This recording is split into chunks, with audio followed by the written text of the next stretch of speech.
We are farmers. Oh, I didn't work on the Corvair, but my first car was a Corvair.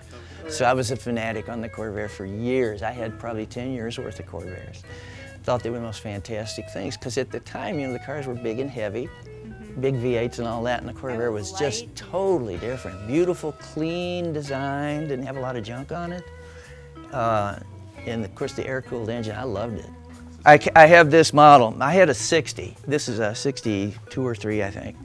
Fantastic car. It was so much fun to drive. You didn't have any power or anything on it. You didn't need it. It's a lightweight car. And it was just, I was 19 years old and I was in heaven. So, but it was a wonderful car, and I thought it was a good lesson in car design too, because cars were very busy in this period in the late 50s and stuff. So this car was really pretty radical. Well, they just had a lot of chrome and 2- and 3-tone paints, and this is all stuff that was happening when I was in my high school years.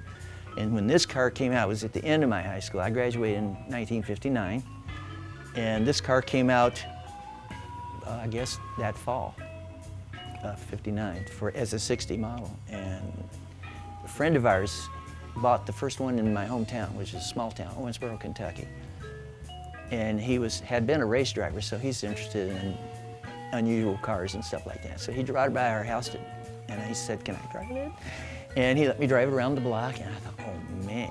So when my parents offered to get me a car because I needed it to go to work, I said, I guess the philosophy back then was that you needed that sparkle to attract customers, and even on used car lots you could see the shiny chrome, and it was just part of the sales mentality of the time, to have what they call entertainment on the car.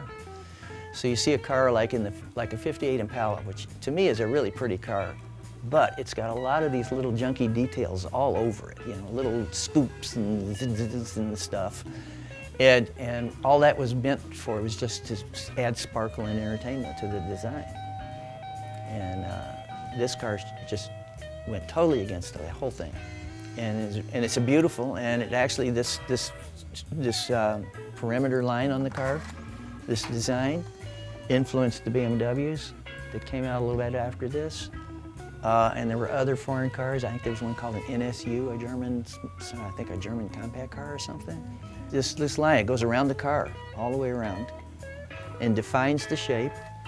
And then in the front, there's a little emphasis where it dips down over the head, between the headlights. It gives a little extra emphasis, so it gives them some direction to the car. So, but I think it's a brilliant design.